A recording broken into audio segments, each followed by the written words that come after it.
नहीं पहुंचाने दूंगा।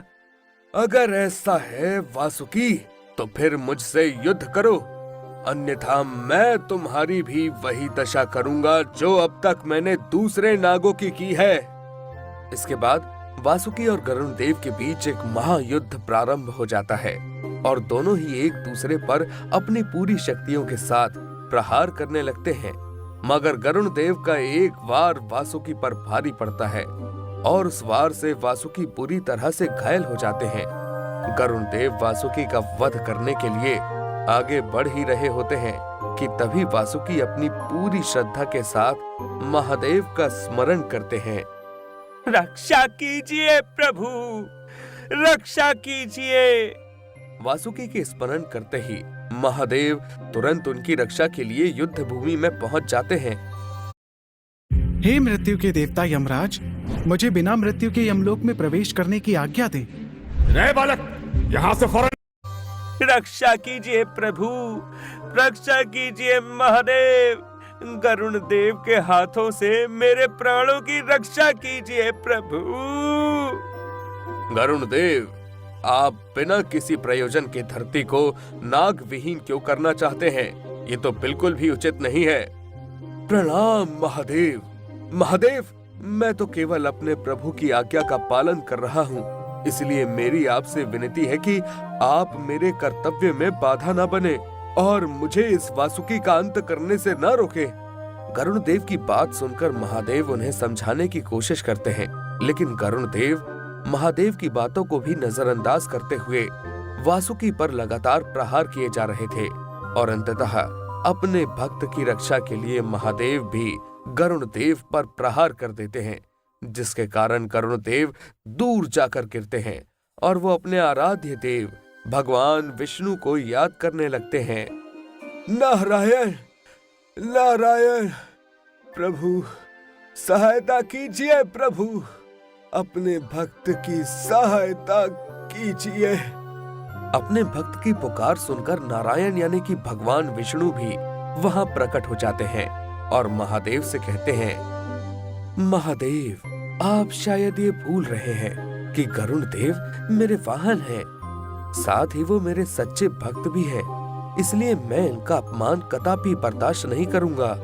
ये तो बस मेरी आज्ञा का ही पालन कर रहे थे, मैंने ही इन्हें धरती लोक से नागों को समाप्त करने का आदेश दिया था।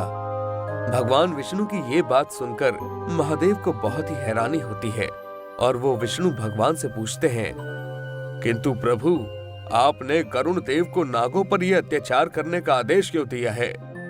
ब्रह्मदेव ने नागों के रहने के लिए उन्हें अलग से नागलोक दिया हुआ है, इसलिए इन सबको वहीं पर जाकर रहना चाहिए। नारायण, मैंने नागों को उनकी रक्षा का वचन दिया है, इसलिए मैं नागों की रक्षा अवश्य करूंगा।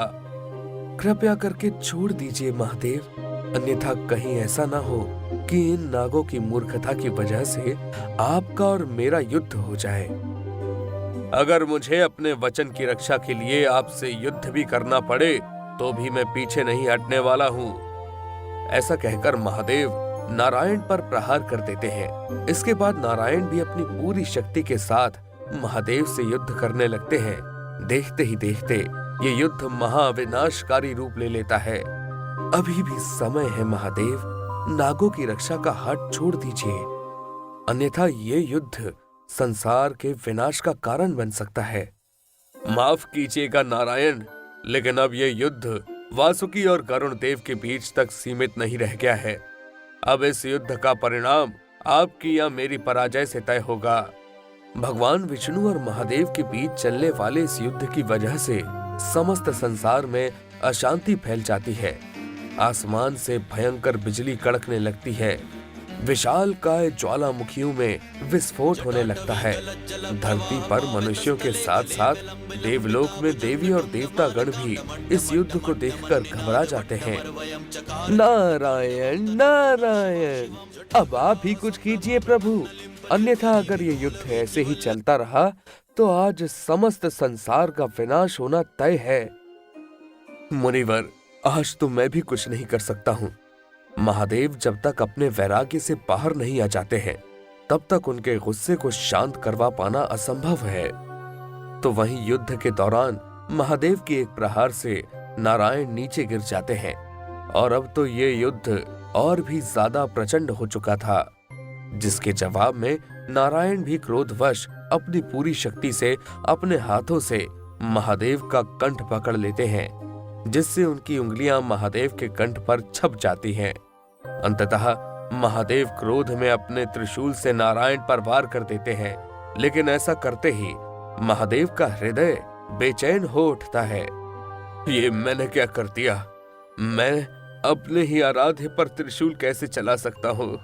इसके बाद महादेव तुरंत ही भगवान विष्णु से अपनी गलती के लिए क्षमा मांगने लगते हैं। तब नारायण बताते हैं, हे महादेव, ये सब तो आपको वैराग्य से निकलने के लिए मेरी ही रची हुई लीला थी और आपके कंठ पर छपी मेरी उंगलियों की वजह से भविष्य में आपको श्रीकंठ के नाम से भी जाना जाएगा। इस लीला के बाद ही महादेव वासुकी को भी अपने गले में धारण कर लेते हैं।